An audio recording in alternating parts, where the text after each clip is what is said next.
and welcome to Snetterton 300 for round 7 of the Quick Fit British Touring Car Championship. The cars are on the track ready to go. Let's go down to Louise Goodman's on the grid with an old ITV F1 partner, Mark Blundell. It's a long run, and as you can probably see, actually, you can't see turn 1.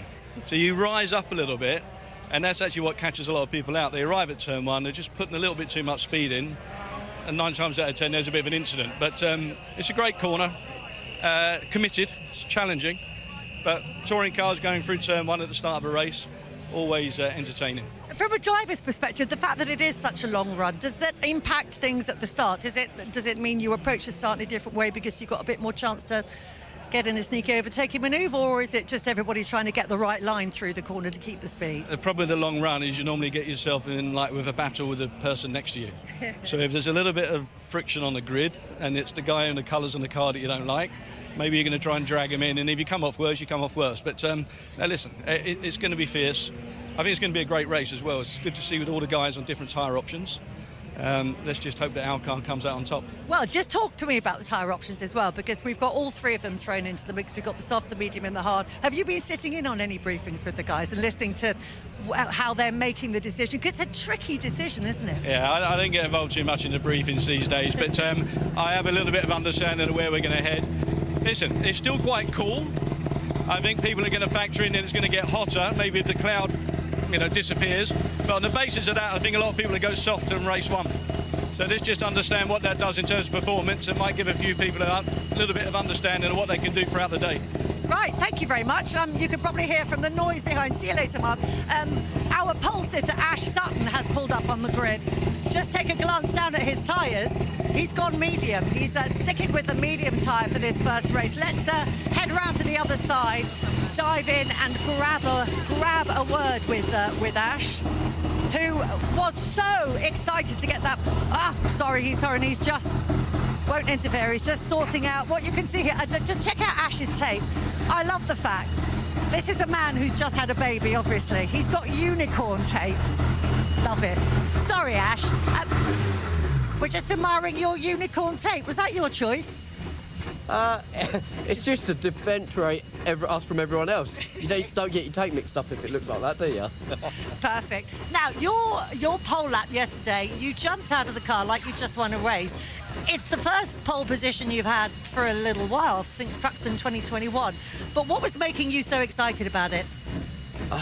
This car's just so good at the minute. And I felt like obviously we lost our lap at Donington, which cost us pole.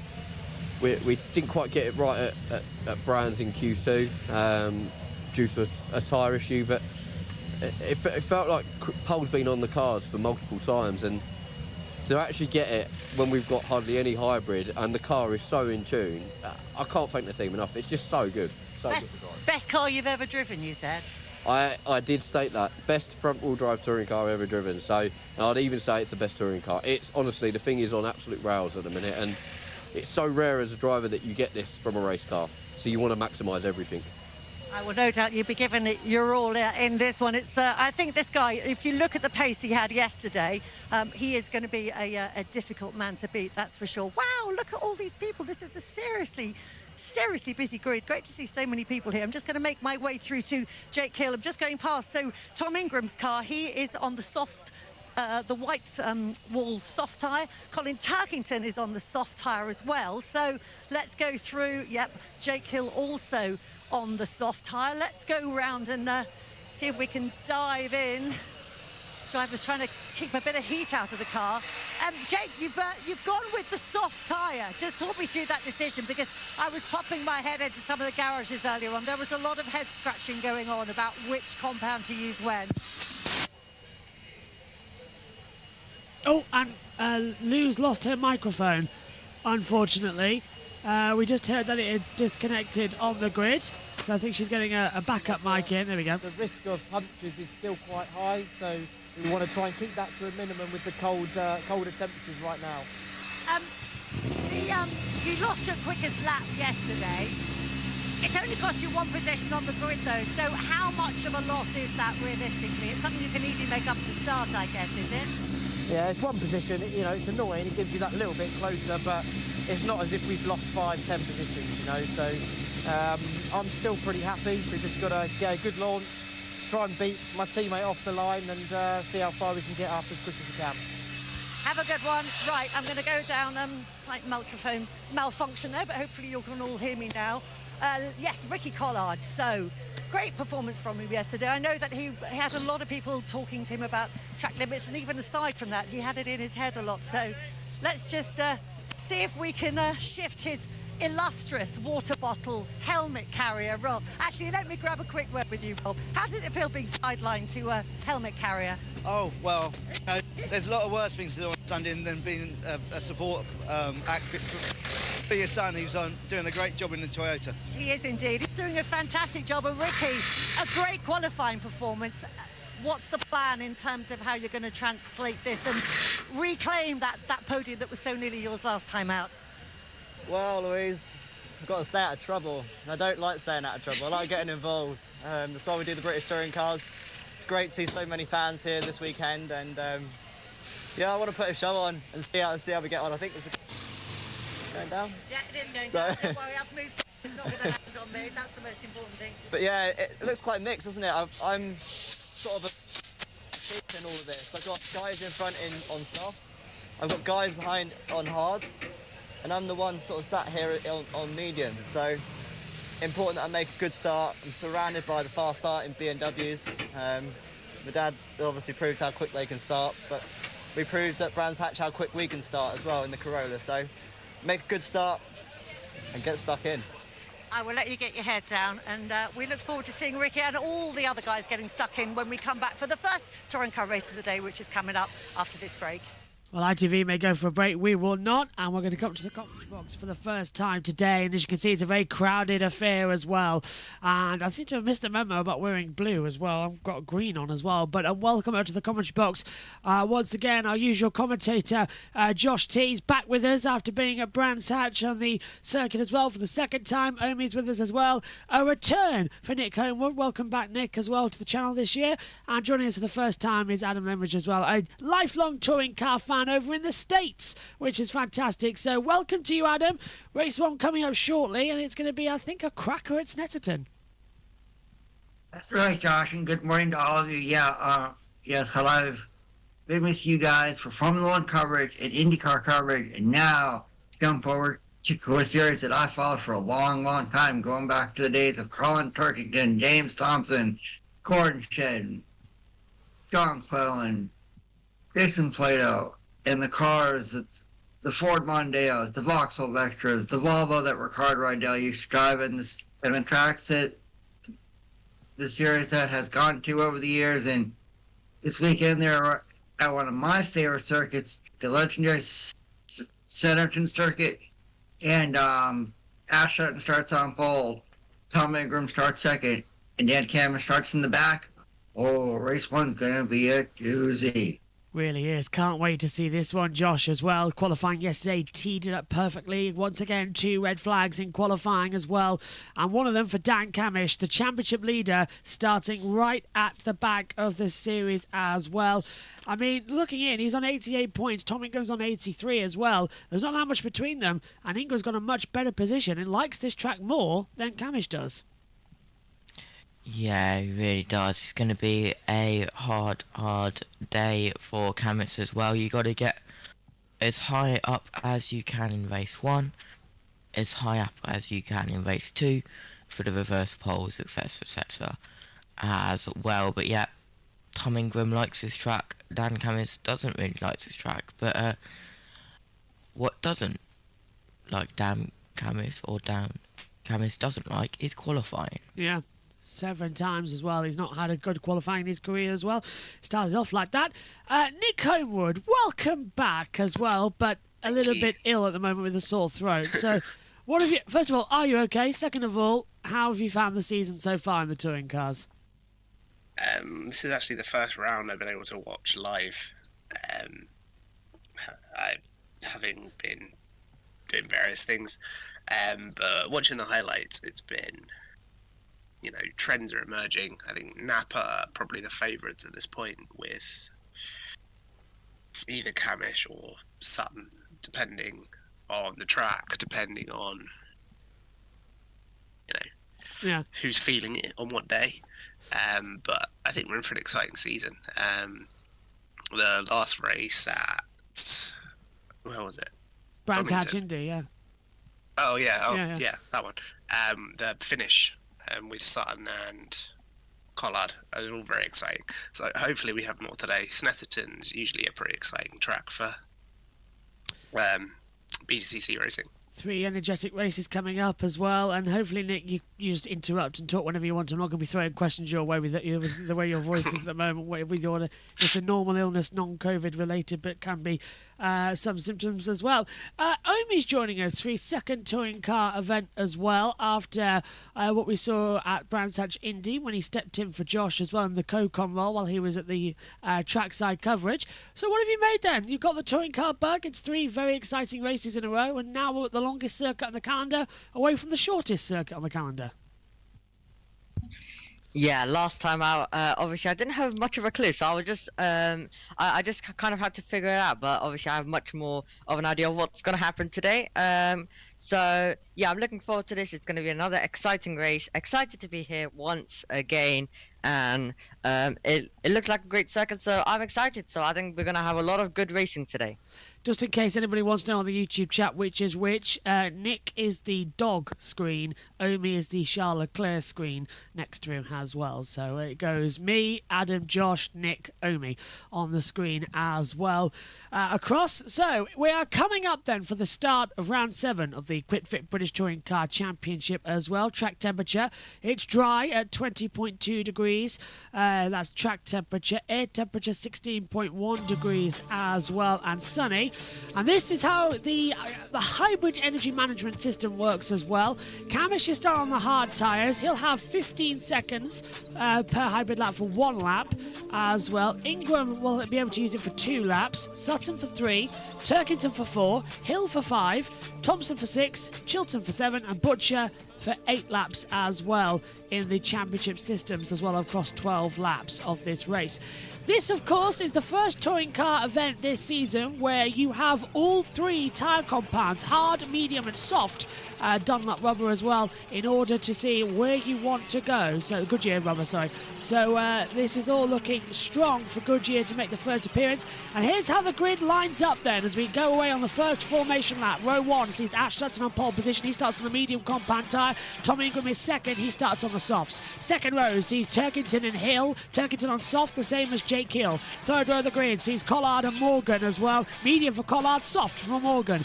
Row 4, Butcher and Cook, but Cook is 7th on the hard tyres, so is Roy Butcher starting 8th.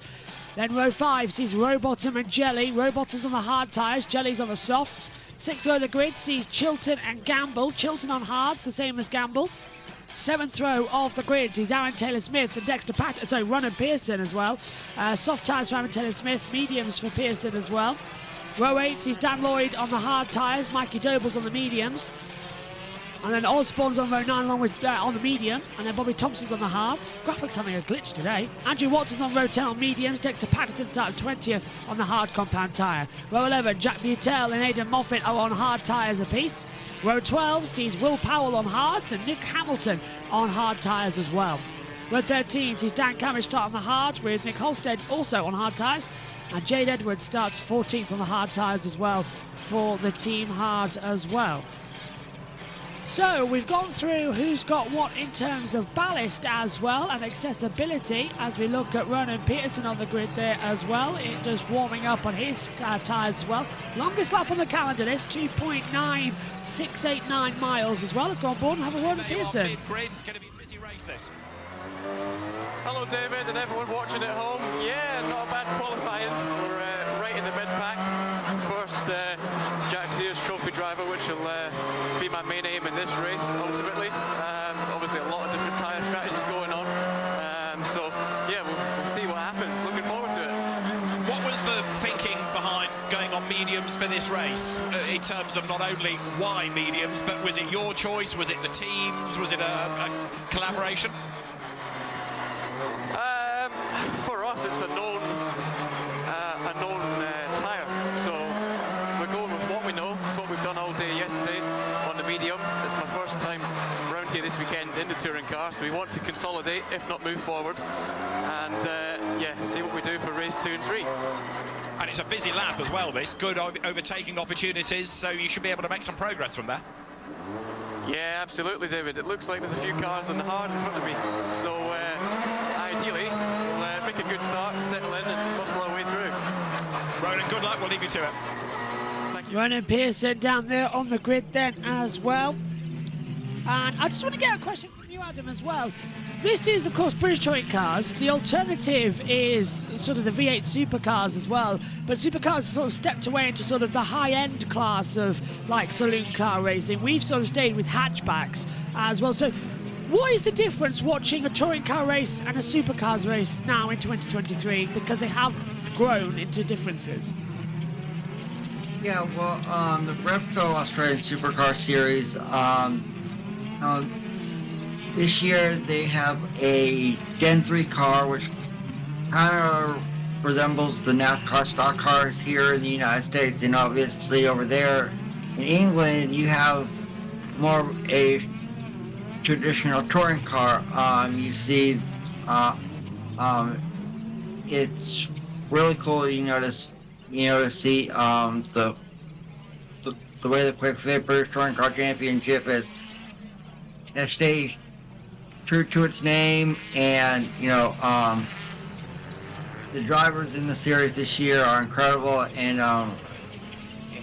hopefully one of these days we can get a throwback weekend like NASCAR does, and love to see it at the legendary Brands Hatch circuit and do it on the Indy circuit. I mean, like I said, there's so much history in this series with cars, drivers, tracks. It's bound to happen one of these days. I really hope it does. I'd love a proper throwback weekend for the touring cars. Everyone get into the spirit of it as well. If it happened to Brands Hatch, Josh can head down as well. I'd go down and I would dress up completely in all atmosphere, wouldn't you, Josh?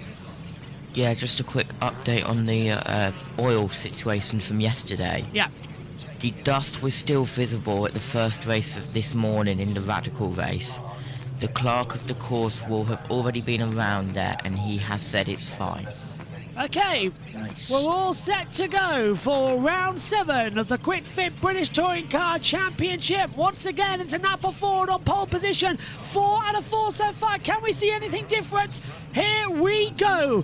Everyone's lined up at the back as well, with Jade Edwards in 27th position. We get a green flag from the back. It's all eyes to the lights for round 7 of the Quick Fit British Touring Car Championship is go! And it's a bad getaway from Tom Ingram, who was going to get launched on the inside by Colin Turkington. Sutton's going to lead. Jake Hill trying to come through for 3rd place now, and he's being forced off by Ingram. But Hill's got the inside line as we come into Ritchie's as a slow car further back.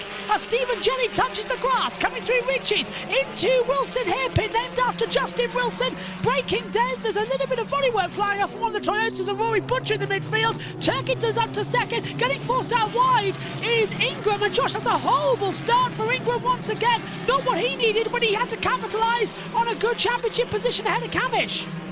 Yeah, it really was. Rowbottom took so much grass on the exit of turn 1 as well. That's side by side, Hill and Collard, and they're jostling for position further back. Hill and Collard still side by side as they go through wheels. the inner part, and their door basin, and there's some dust behind as well. Hill gets through, Camish as well. He's in a battle further back. Great start, Adam, to the touring cars already as they come out of Oggies into Williams and down the back straight in Bentley. This is a great getaway. Yeah, Ash Sutton got an incredible jump going in turn 1, and right now he's the driver to beat. So we'll see if Dan Camish can come through the field after starting in the back, and it's not going to be easy for him. Camish trying to go for a 4-way fight and move on the inside line as well. To the Team Hearts going side by side, but Camish round the outside of Butel. Meantime, Thompson and Dan Lloyd having a battle coming into Bomb Hole as well, and on the inside, Lloyd throws it through, and Camish does the same thing. Nick, great start. What have you made for it? Well, Sutton's got on, isn't he? Yeah. Usually you'd expect the rear-wheel drive cars to get a bit of a blinding start, but there wasn't too much of an advantage today. Sutton's made good his escape. Ingram's going to be kicking himself, but pretty exciting first lap, but nice and clean. so far. Yep, so far is the key thing. Collard's under pressure as well from Adam Morgan. Ingram's now dropped all the way back to 6th position, but he's on the inside of Morgan. He goes defensive. Rowbottom gets a wheel on the dirt, coming through Ritchie's, almost loses the rear end of the car as Morgan is defending into Wilson on Ingram as well, trying to get the cut back as well. Omi from someone who's just joined the touring cars as well. Exciting opening lap as Tingren tries to go around the outside of Morgan. Not going to work out, coming through Palmer. Yeah, lots happening, and we have got already. We've got a clean start for now, though. We haven't had any crashes yet, so that's been good. But we're already getting a lot of battles, a lot of wheel to wheel, and a great start to this race. Ingram is up to 5th. He's past Morgan. Jelly's under pressure as well. Further back from Aaron Taylor-Smith. There's damage to the bodywork of Rory Butcher, as I said on the opening lap. He has got a broken front left-hand side of his Toyota Gazoo Racing UK. Lloyd's under pressure as well on the inside. Now coming around the outside. I believe this is from his own teammate having a go. Oh no, it's Ronan Pearson, who's dropped back in the field as well. Sutton has taken off as well, 2.2 seconds ahead at the front, and Turkington, and there's a big slide there with dust getting kicked up everywhere on the back straightaway. Is there a spinner? Can't quite tell. Jelly's up to 9th, Osborne's up to 12th into the position as well. But there was someone dropping back. I think it was Lloyd who's put a wheel on the grass further back, so he's lost a position to Pearson then and behind Thompson.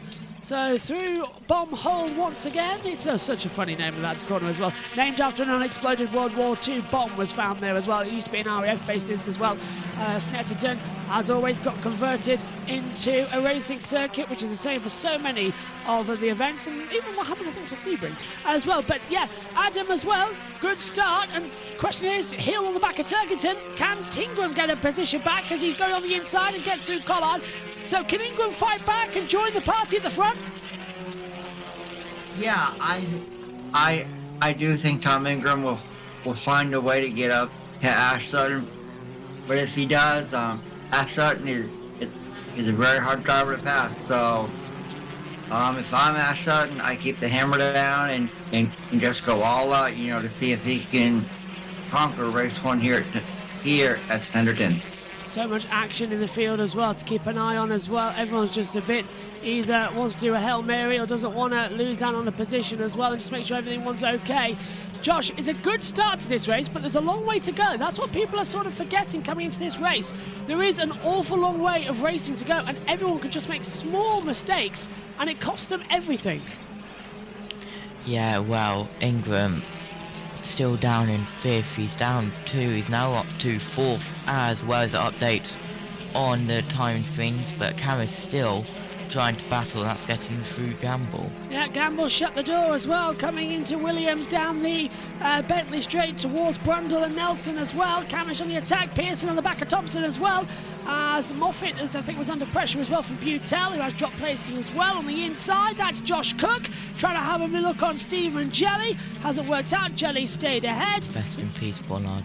Yeah, Bollard getting destroyed in the background as always. Nicely done as they swing back through. So 3 laps to the 12 complete. It's Sutton leading, Turkington 2nd, Hill 3rd, Ingram 4th, Collard 5th, Morgan 6th, Rowbottom 7th, Cook 8th, Jelly 9th, and Butcher in 10th position as well. And unusually the field is getting quite spread out, and Sutton's just taken off at the front as well. I mean, it's quite an unusual run, but this is what you do get at one of the longest circuits on the calendar. And it's just a bit disappointing. They'll all close up in a second once everything else hits, but track temperature is up now at 20.9 degrees. It's all coming into it as further back as well. We see the 19 of Thompson under pressure. Camish still attacking everywhere he needs to go.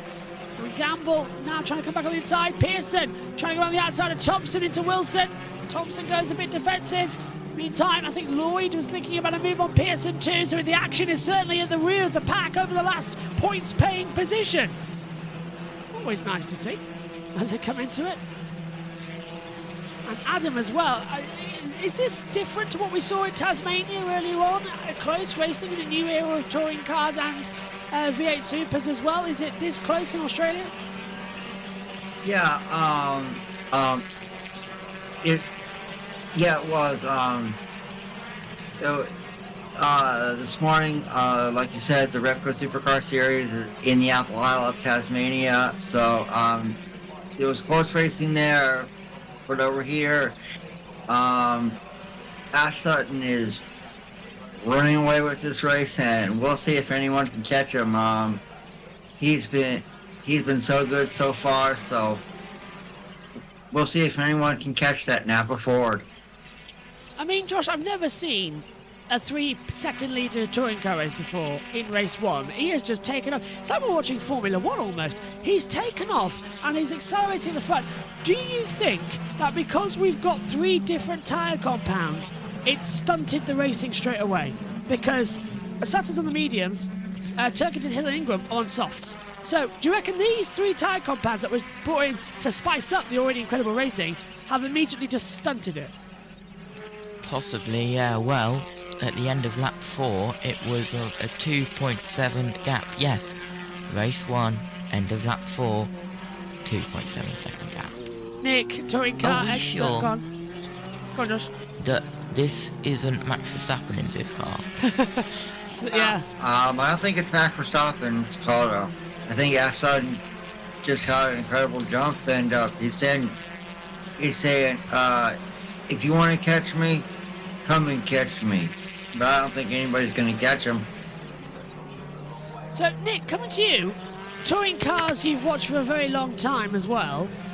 Is this because of the tyres? It's got to be, because this is not a normal touring car race. This is stunted for some reason.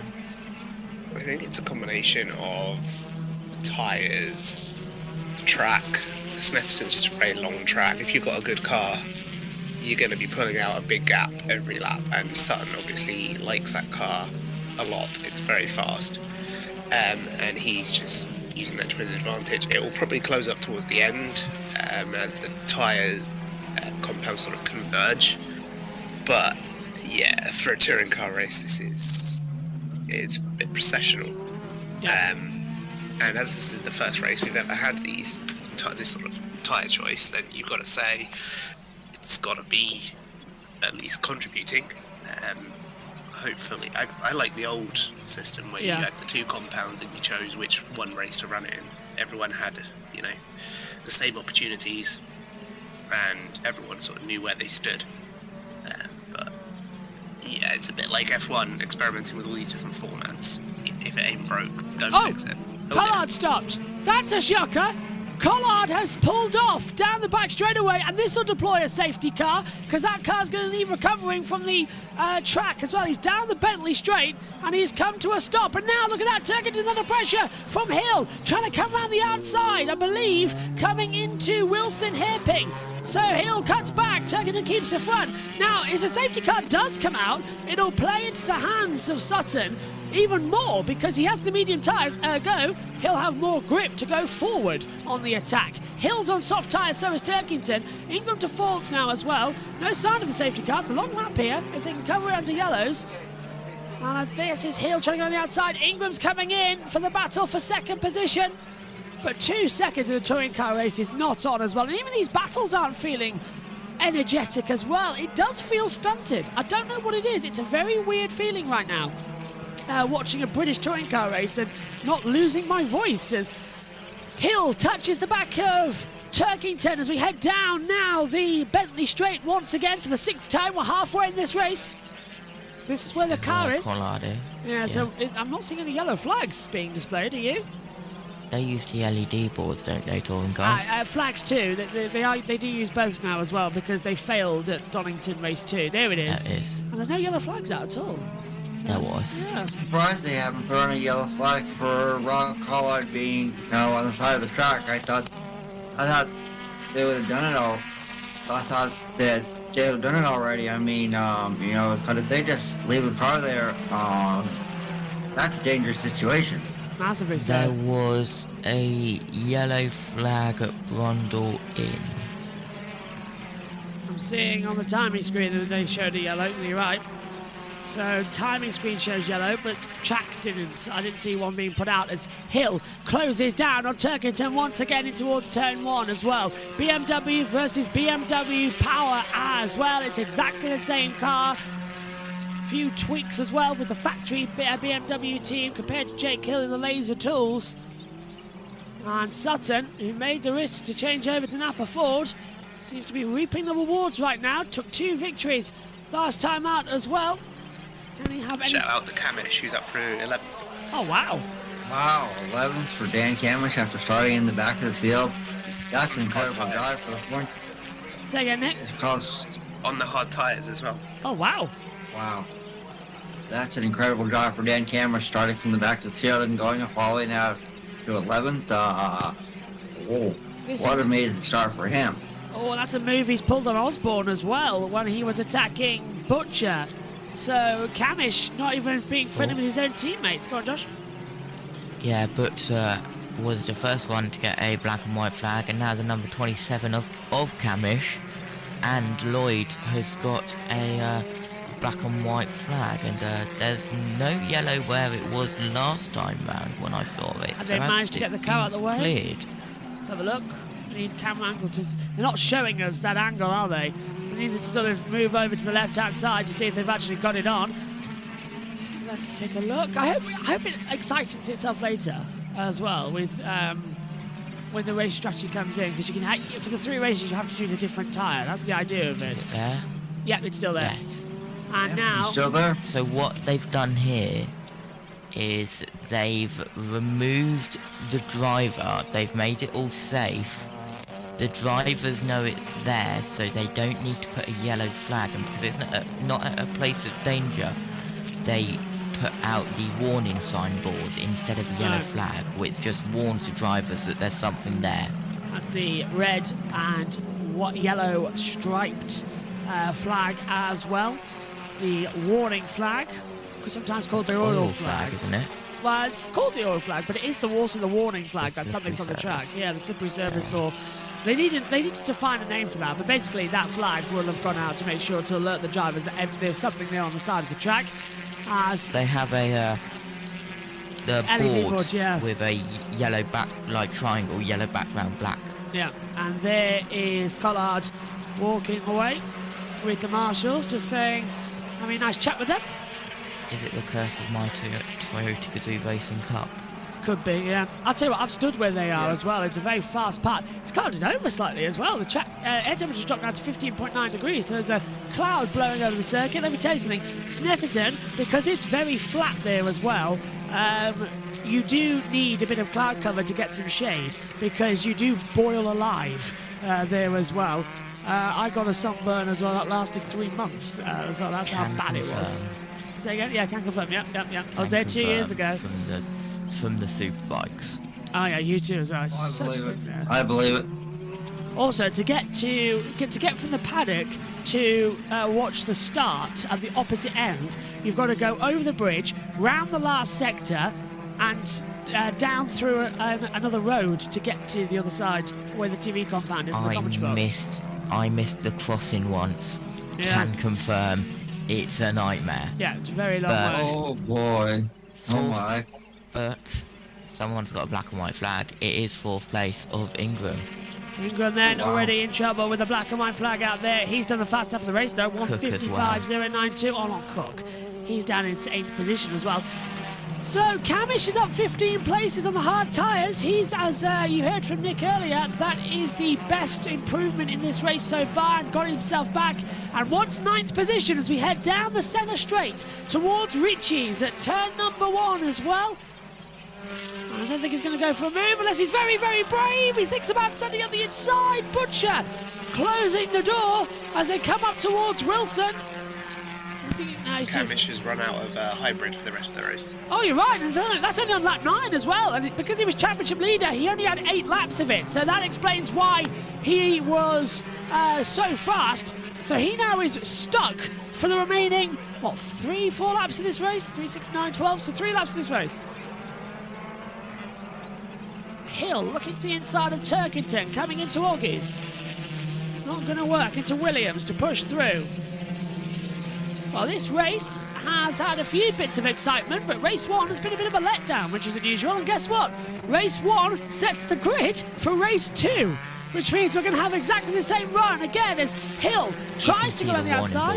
Oh, and Turkington's pushing Hill onto the grass. Hill pushes him back, and there's door banging into Brundle, and Hill keeps the inside line, forces Turkington wide, and Turkington gets his just desserts from Hill as Turkington tried to shove him off coming into Brundle. Hill forces him back, coming through Nelson, and now here comes Ingram in the Hyundai to try and fight back. Wonderful bit of driving from the pair of them, and Turkington might get a little bit of a warning for that. Nick, as a race director, all fair or a bit tough from Turkington? We're about to see a replay. It looked pretty harsh from Turkington to me. Does he move? Hill was alongside, and the gap was closing. Call it hard racing and carry on, seeing as they both survived and Hill got through. I'd agree with you. I'll agree, Nick. I'll agree. That was hard racing between Jake Hill and Colin Turkington, so I wouldn't give out any penalties. Those two were going out.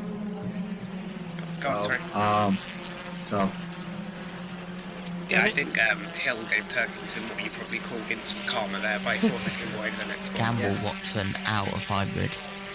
Oh, they're all tuning out. Omi, what have you made of this race then? From the thrill of Brands Hatch to the mediocrity at the moment of race 1 Snetterton. What have you made of it all?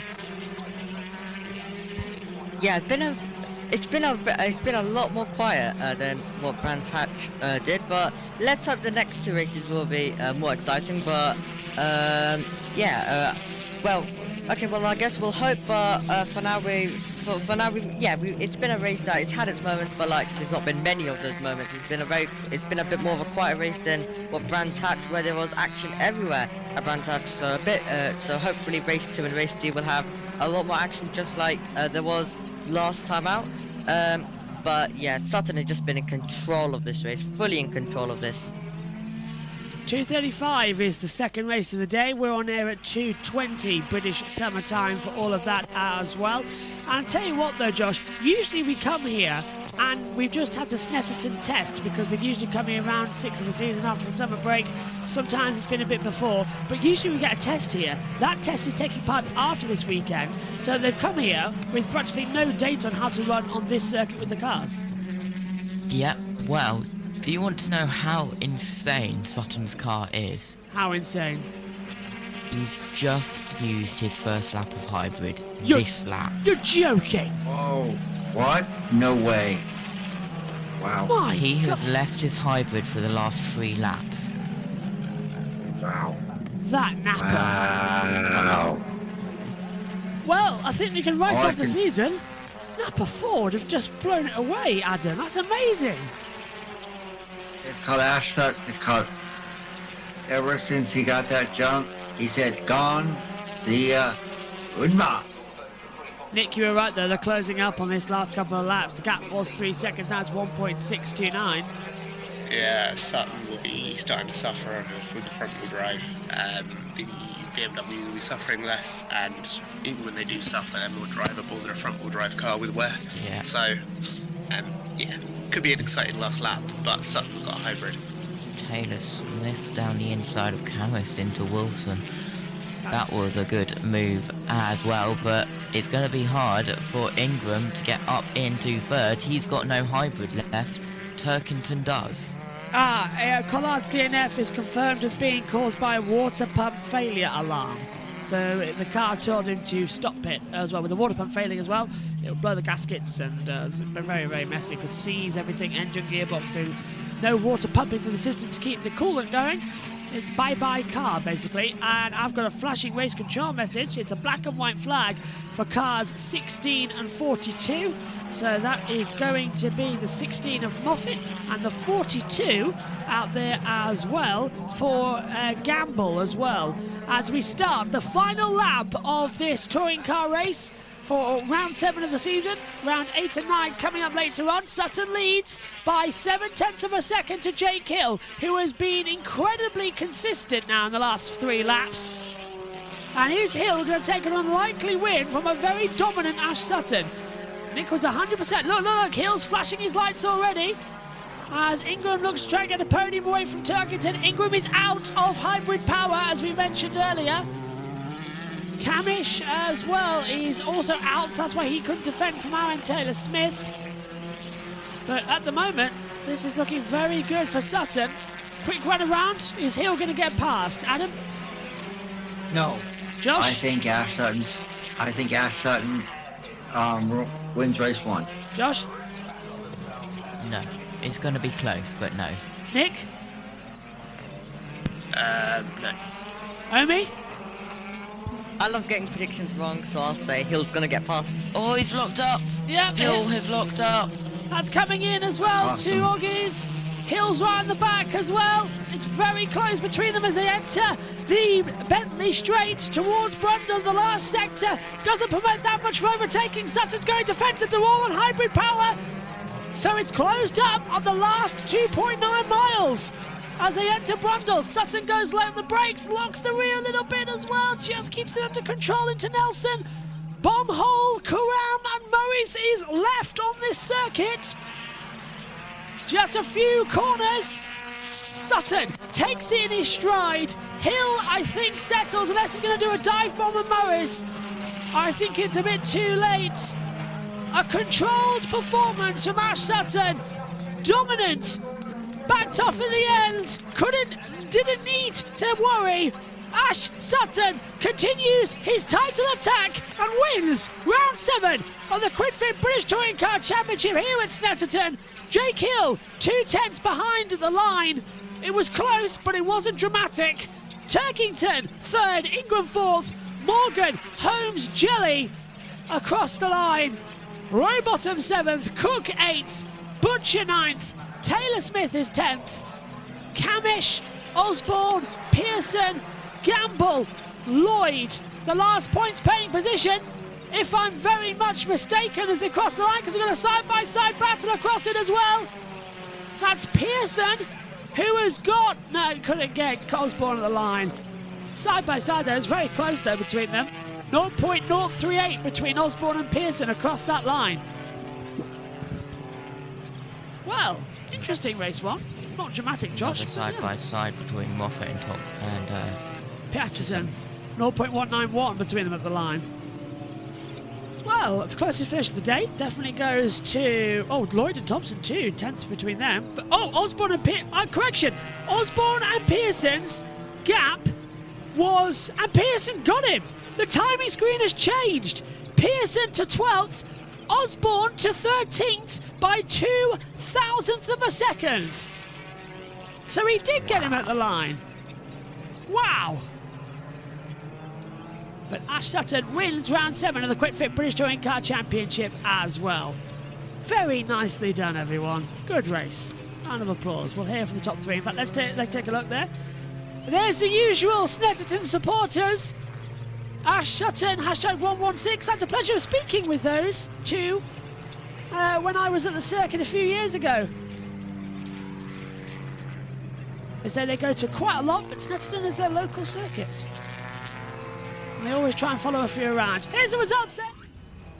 After 12 laps, Ash Sutton wins with Jake Hill in 2nd, Colin Turkington 3rd, Tom Ingram is 4th, Adam Morgan 5th, Stephen Jelly is 6th, Dan Rowbottom 7th, Josh Cook 8th, Rory Butcher 9th, and Aaron Taylor-Smith rounds out the top 10.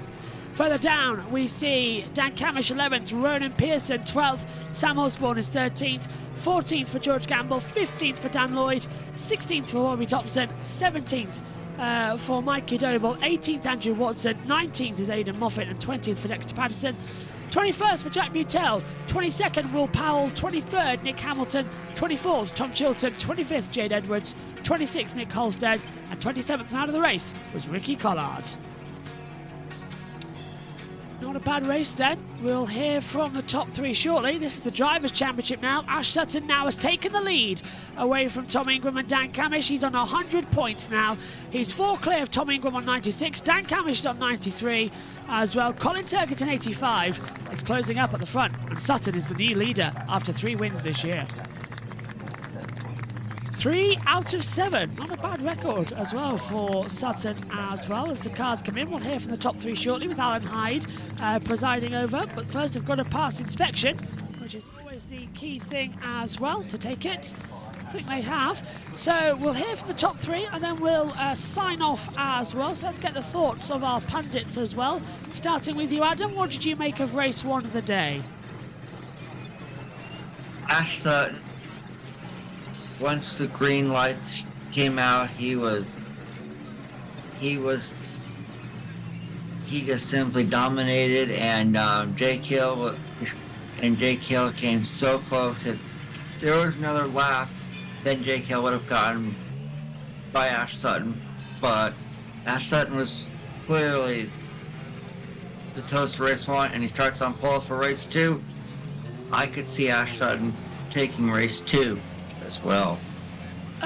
Did that pass White Height? I'm just thinking here. Yes, it did. Thumbs up. Just worried there because it was a bit small, wasn't it? I was worried there. What did you make of race 1 then, Josh? Well, it started off a bit. Next week is not the Monaco Grand Prix this week, and these aren't F1 cars, I can assure you. As well, it started a bit like a procession, but as Sutton jumps out of the car, he's very, very happy with that as well.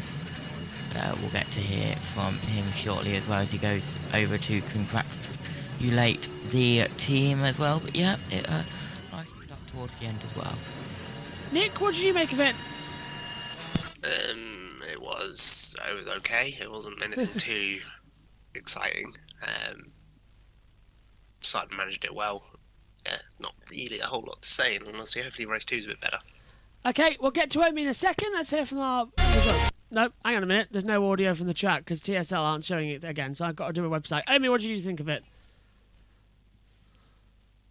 Omi? Oh, hello. You cut out for a second. Sorry, sorry, I'm here. Sorry, my fault. What did you make of all that then? Yep, a bit more quiet than Brands Hatch, but still a great race, and I'm really looking forward to the next 2 coming up. But Sutton had it in control, and since he led away, well, it got close to the end, but not close enough. So Sutton was just able to keep it. So great drive by Sutton. So I'm really looking forward though to see what happens also in race 2 and race 3. Let's hope it's action-packed right from the start, right till the end. Indeed. Let's go down to Alan Hyde. And Simon is standing by to welcome. He's smiling and gives the front of the car. Thank you, Lou. So they're in a break. So that means I might be able to get a word with Ash and with Jake. ITV are in a break at the moment, and Ash gets the helmet off. Off comes the balaclava, and so let's just talk about the final lap first of all, because that's freshest in the memory. That wasn't easy. I had no tyres left, Alan. I'd done everything I could to obviously keep Jake there, but I think ultimately where we played dividends was at the beginning. We went for 3 quali laps, get the gap that we need, and ultimately that's what won us the race. They were always going to be quicker than us. The BMW take a little bit of time to get the fronts up, so that was my time to attack it, and we did at the start, but you saw the rate they come at us at the end. Yeah, and a sensible tyre choice for you starting from pole. Oh, I don't know if it was sensible. Feels right now, but yeah, it was a tough one to obviously take the gamble, go on a medium when you know your potential rivals going soft. It was a tough call, but we believed in the pace we got in the car and the job that I needed to do. Well done, Ash. Thank you very much indeed for the great entertainment, and thank you also to Jake Hill for the entertainment. What a final couple of laps, wow. Oh, give me one more lap. No, it was quick, you know, the car was great. I could see Ash was falling away quite hard there at the end, but hey, we just run out of time. But, you know, I'm thrilled to bits. Huge thank you to, you know, Laser Talk Racing with MB Motorsport. They've done a huge and perfect job on this BMW today, and yeah, I'm thankful. We made it through on the soft tyre with no punches or anything, so that one's ticked off the list. And you had to be pretty decisive with your teammate there. Got to do what you got to do. If he's not going to play ball, then that's the way I'm going. Thank you, Jake. Jake Hill, great entertainment for the final couple of laps. Let's see what Colin says. He's doing a debrief. So I've just spoken to your teammate. That got a bit boisterous between you two. What does the boss say? It didn't seem too bad from my seat. Okay, that's all right then. Yeah, it's. I think, you know, Jake had an extra lap hybrid, and you know, by mid-race, I think I had just lost more of my rear axle. You know, so you know, I was just fighting the rear a bit too much, you know, to keep going forward quick enough. So I could see Jake was stronger, particularly through sector 2. So yeah, the sensible thing was not to do anything silly. You know, we still want to get home in podium position. So yeah, he had a lot more pace than me at the end. So, but yeah, good to start the day on the podium. Thank you, Colin. Great to hear from Colin. Absolutely great to hear from them all as well down there. My thanks to Alan Hyde for those interviews. Okay, we've got a sign as well. So my thanks to Adam for joining us for race 1. You are welcome back anytime in the touring cars as well. Have you enjoyed it? I really hope you have. I've enjoyed it, and actually, I may come join you guys for race 2. You're more than welcome. Everything's set up, so you're more than welcome to hop along. Josh, thanks to you. I think I'll join you for race 2 in a little while. So looking forward to seeing if Ash Sutton can continue his dominance. About 2 hours and 10 minutes then, Adam, until the next one. So go and have a nice little break. I'll be here. Fantastic. So we'll see Adam, Josh, Nick and Omi back later. And thanks to you all as well and all watching. So, race 1 goes to Ash Sutton, closely followed with Jake Hill as well, with Turkington holding off for 3rd. That's your top 3 for the starting order for round 8. That's coming your way at 2:20 British Summer Time. About 1 hour, 17 minutes time. We'll see you then. Bye-bye.